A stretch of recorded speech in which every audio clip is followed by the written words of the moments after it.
Welcome, I guess, to Downtown Sports. My name is Downtown Stephen Brown, and in today's video, guys, alright, I just saw a video of a jersey being tossed on the ice on Twitter.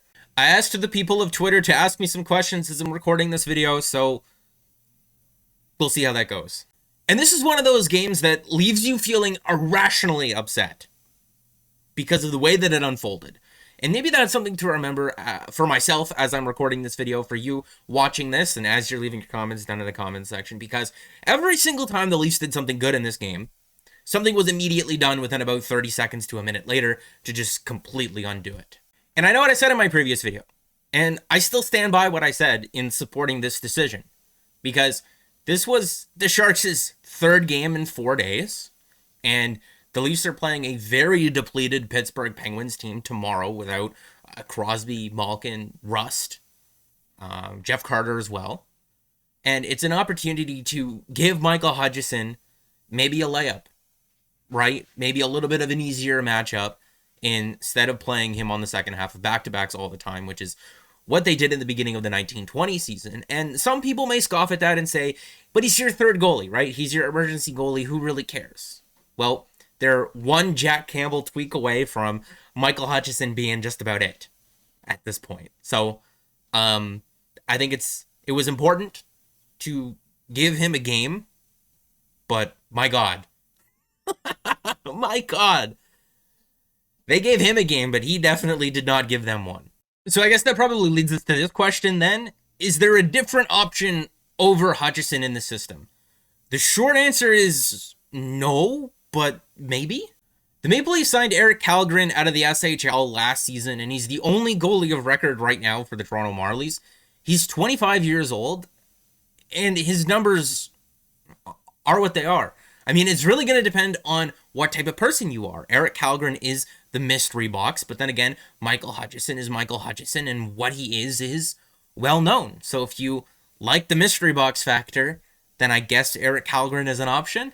A couple of games ago, I talked about the Curve Comp Kasha trio and how they played against the Rangers in that overtime loss, and they weren't really that great in that game, just watching them and by looking at the numbers. But tonight against the San Jose Sharks, they looked better, and the numbers support that as well. And if they can be a line that can take a lot of defensive zone draws, but funny enough, in this game, they got some more offensive opportunities, and they looked pretty good. I mean, Kasha looked like he was shot out of a cannon on that breakaway goal, just absolutely undressed the goalie and then took out the referee. That could be a really, really fun line for the Leafs and a really, really important one moving forward. Richie, Matthews, Marner, I mean, keep that Kerfoot Comp Kasha line together, but put everything else into a blender.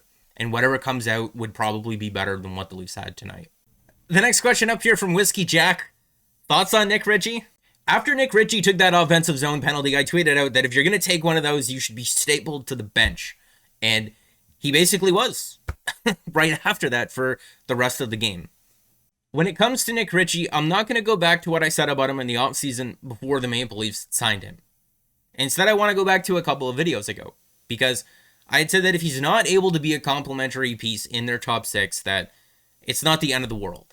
The Boston Bruins got a lot of value out of this player in a bottom six sheltered offensive role, playing him on the power play as well. They got a lot of value out of him that way. And I can understand how that would be disappointing, because he does make $2.5 million, and that's not a little bit of money on the Toronto Maple Leafs. And for that amount of money, maybe he needs to be a top six player, but there's no point forcing the guy to be something that he's not. And maybe playing on a hypothetical line with Spezza and Simmons is more his pace. I don't want to call Jason Spezza slow, because I don't think he's slow, but he definitely moves at a different pace than what those top two lines do. We'll talk about Austin Matthews and Mitch Marner in a minute, but before the end of this one, Pierre Engvall was taking shifts with them. And there's been a lot of talk over the last while, when it comes to the Leafs anyway, about earning it. And I think Pierre Engvall's play over the first 5 games, like Kevin Papetti on Twitter pointed out, has earned him at least a cup of coffee there. That left side is a clear area of need that we're going to have to watch as the season goes along. But before we get to the point of looking at who they can maybe acquire at the deadline, and I have no idea how they would go about doing that, can someone internally sees an opportunity to play with two of the better players in the world. That's pretty much it for the questions, aside from the ones where fans are just obviously in pain. Remember when I said at the beginning of this video that this is just one of those games that just makes you irrationally upset or angry? I think I'm at the point in the cycle where I'm just sad. And I think that this is a good place to sort of transition, because the Leafs play again less than 24 hours from now. I usually have a lot of energy when it comes to the Toronto Maple Leafs, but I don't have the type of energy to make every disappointing loss in the regular season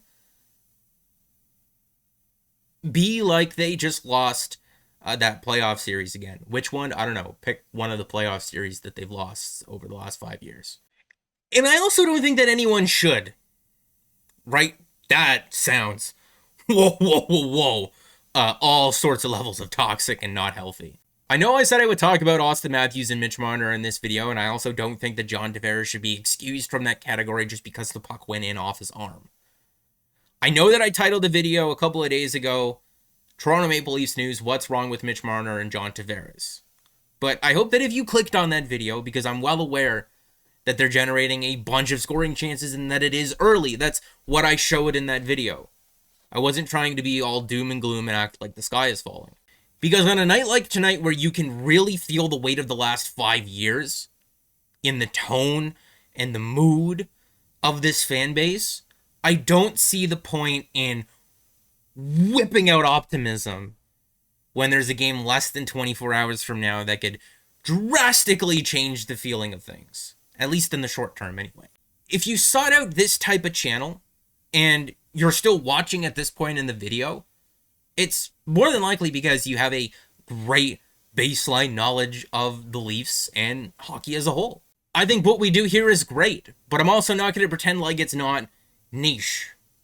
So I'm not going to talk down to you or tell you how to feel or anything like that. Sometimes it's just good to just feel what you're feeling, especially when there's another game less than 24 hours from now, and that can drastically change. So as for what's wrong with Matthews, Marner, Tavares, the power play, whatever have you, I'm not going to try to project long term, because I understand that where the Leafs are at their point in their development, it's easy just to look big picture, but we need to be game to game.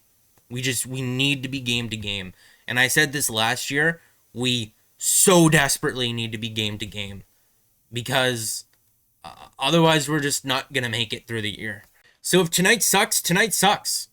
Tomorrow is tomorrow. And I know that's not very inspiring for what the team's end goal should be, but in the short term, we need to be game to game.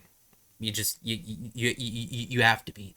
And hopefully, going game to game in the short term, you can build on Stanley Cup habits, where eventually it gets you to that bigger picture. That's the absolute best that I got right now.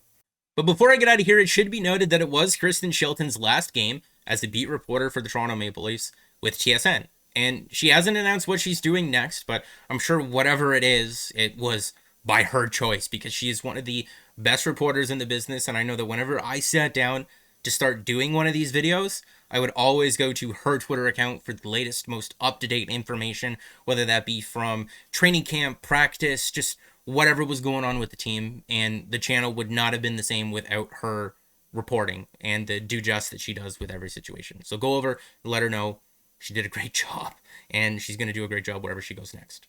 So that's going to be it for this video, guys. Make sure to like the video if you did like it, and subscribe for more, because more is always on the way. And